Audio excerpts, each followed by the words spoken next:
The Prisoner Who Never Slept. If you're ready for a story that gets darker the longer you listen, hit that subscribe button now. You don't want to miss what comes next after this one. Because once you hear what happened inside Huron State Penitentiary, you might never sleep the same way again. The storm had been raging for hours. Wind slammed against the razor wire fences, and thunder rolled over the compound like distant artillery. Inside cell block D, a correctional officer named Daniel Rowe made his usual night round.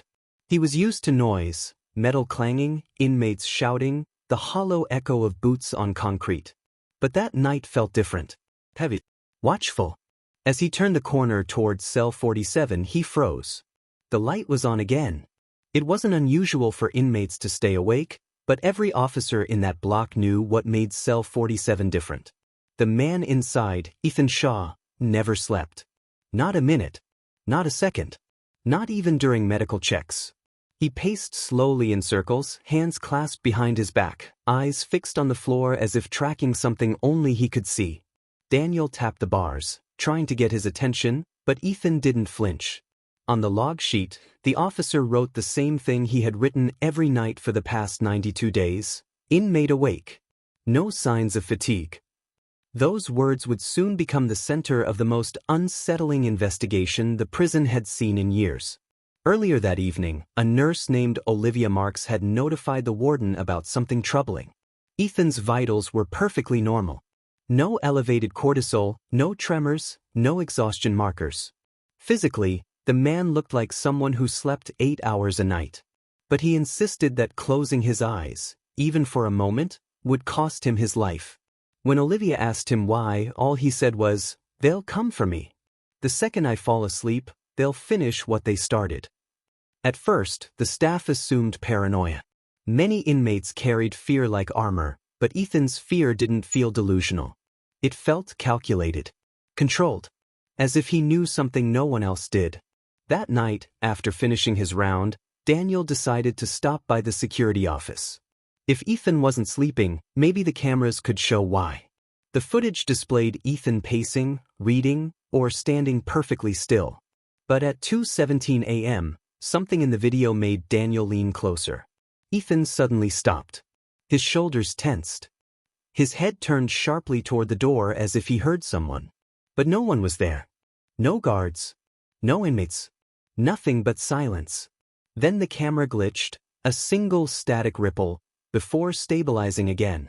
It happened only for a split second, but long enough for Daniel to feel the hairs rise on his arms. He replayed it twice. Still nothing. But Ethan's expression said everything. Pure alertness. Pure terror. Daniel reported the glitch to the warden, who brushed it off as a technical error. But the next morning, Ethan requested an emergency meeting. When he was brought to the administrative office, he refused to sit down. "They're already inside," he said quietly. "I can feel it." The warden asked who he was talking about. Ethan didn't answer. Instead, he slid a folded piece of paper across the desk. On it were 5 names, people who had been part of a high-profile corporate fraud case 3 years earlier. All of them were tied to millions in missing funds. And at the bottom of the list was Ethan's own name. "We testified," Ethan said. "They warned us that there would be consequences. And now the others, they're not here anymore." The room went silent. The warden asked him what he meant by, "not here." Ethan's eyes filled with a fear so real it didn't need explanation. "They vanished," he whispered. "Every one of them." Then he delivered the line that shifted the entire case. "And I'm the last one left." The warden leaned back slowly, processing the weight of those words. But before he could respond, an officer rushed in, breathless and pale. They had found something in the basement. Something that shouldn't have been there. Something connected to Ethan's past. The warden stood up abruptly. "Show me." And when they opened the door at the bottom of the stairwell, what they found changed everything. The basement of Huron State Penitentiary wasn't a place many people knew about. It wasn't hidden, but it wasn't used. Old storage, outdated equipment, broken furniture. The kind of forgotten space that gathered dust and silence. But that night, the silence felt wrong. Heavy. Loaded with something the officers couldn't yet name. The warden walked down the stairwell first, flashlight cutting through darkness layered thick as smoke.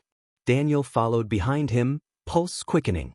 The air felt colder, as if the temperature dropped 20 degrees the moment they stepped inside.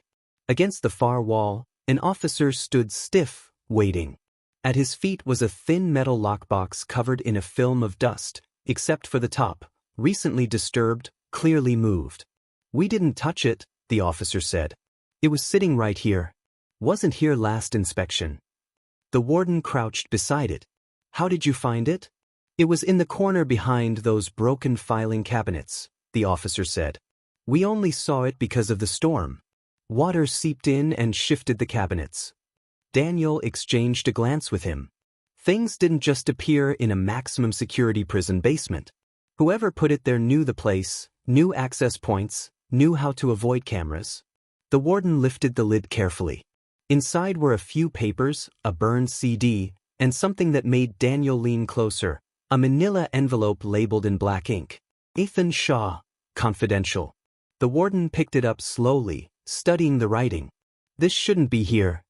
His voice was low, but the tension was unmistakable. The envelope contained copies of police reports, old statements from a corporate investigation, and a sheet of paper that made Daniel's jaw tighten. 4 names from Ethan's list, the same people he said had vanished. Beside each name was a date and a location. Not death records. Not prison transfers. Not anything official. Just dates. And cities.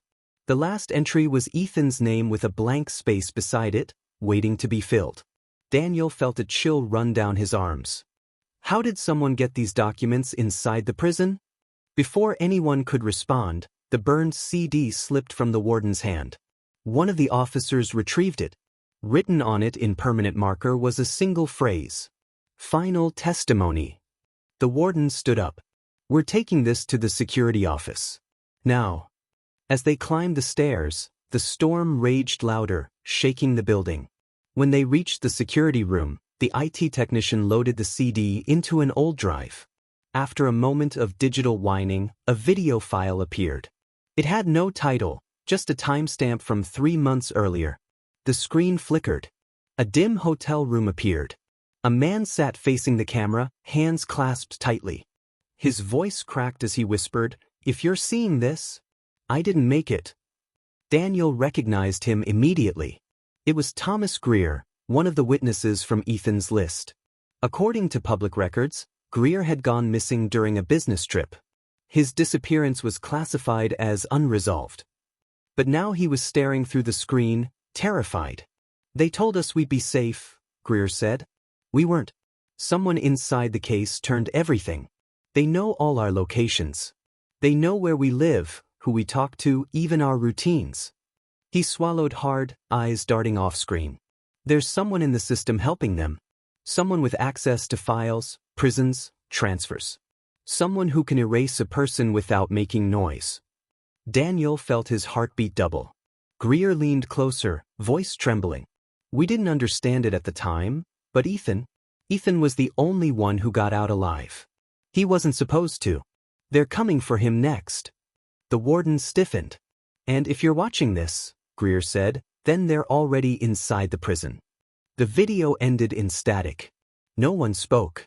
The storm outside felt suddenly insignificant compared to the hurricane unfolding inside the walls. Then the power flickered, once, twice, before stabilizing. The warden finally exhaled. "Get Ethan. Now." But before Daniel could leave the room, a voice crackled through the radio, a voice laced with panic. "Control, this is Block D. We've got a situation. Cell 47, Ethan Shaw, he's gone." Daniel froze. Gone? Ethan never slept. Never left his cell. Never moved without permission. "How is that possible?" the warden demanded. The officer's voice shook. His cell door was unlocked from the inside. Daniel felt the room spin. Ethan Shaw had vanished. And not even the cameras could explain how. For a moment, the entire security office went silent. The storm outside, the hum of the monitors, even the low crackle of the radios seemed to fade into nothing. Daniel stared at the screen, replaying the last seconds of Thomas Greer's video in his mind. They're already inside the prison. That sentence now felt less like a warning and more like a countdown. The warden snapped into motion. Lock down cell block D. I want every hallway swept and every camera checked. But before the order could fully echo through the radios, the lights flickered again. This time, they dimmed for nearly 10 seconds, long enough for the officers to draw their flashlights and brace for the worst. When the power returned, several camera feeds showed only static. Not random static. Purposeful interference. Targeted. Precise. Daniel's stomach twisted. Someone's overriding the system from inside. The warden pointed to the technicians. Find the breach. Trace it. Now. But the truth was already tightening around them. The timing, the glitch in Ethan's cell footage, the buried files in the basement. Someone wasn't just watching. Someone was orchestrating. The prison wasn't being infiltrated. The prison was already compromised. Daniel rushed toward Block D with 2 officers. As they reached the hallway, he noticed something strange. The usual chaos of an inmate alarm, shouting, clanging, banging on doors, was missing. Instead, the entire block was eerily calm. Too calm. Dozens of inmates stood at their bars, staring silently at Ethan's empty cell like it was a crime scene. One inmate stepped forward, a man known for never speaking to guards. Tonight, his voice was low and steady. He told us, the man said, told us we'd hear shouting, alarms, chaos. He said when that didn't happen, that's when we should worry. Daniel frowned. When did he say that? 2 days ago, the inmate said. He didn't sleep, but he talked. Quietly. Said people were coming. Not for us. Just for him. Daniel stepped into cell 47. The bed was untouched, sheets perfectly flat. The books were still open, as if frozen mid-read.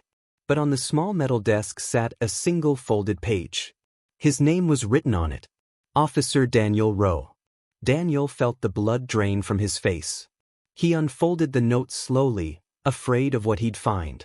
The writing was neat, controlled, the handwriting of someone who knew exactly what he was doing. If you're reading this, I had no choice. They're closer than you think. Check the transfer logs, the real ones, not the ones they show you. You'll understand why I couldn't wait any longer. Don't trust anyone with clearance above level 3. They're not here to silence a witness. They're here to clean up everyone who knows the truth. Daniel reread the lines, heart pounding. Everyone who knows the truth. That included him now. Before he could react, a thunderous bang echoed from the corridor. Officers sprinted toward the sound, weapons drawn. At the end of the hallway, the heavy security door leading to the administrative wing was wide open, a door that required 2 separate authorization codes. Ethan Shaw had gone deeper into the prison, not escaped it. Daniel followed the trail, adrenaline pushing him forward. He reached the administrative corridor just as the warden's voice crackled through the radio. Security breach in records. Repeat, breach in records. Daniel's chest tightened. The records department held every transfer file, every court document, every classified update. If someone wanted to erase Ethan, and everyone connected to him, that was the place to do it. He ran. When he reached the records wing, 2 officers were already standing at the doorway, pale and shaken. The warden waited inside, jaw clenched, flashlight pointed at the floor. Daniel stepped closer. The room had been torn apart, drawers ripped open, files scattered, computer screens frozen on corrupted code.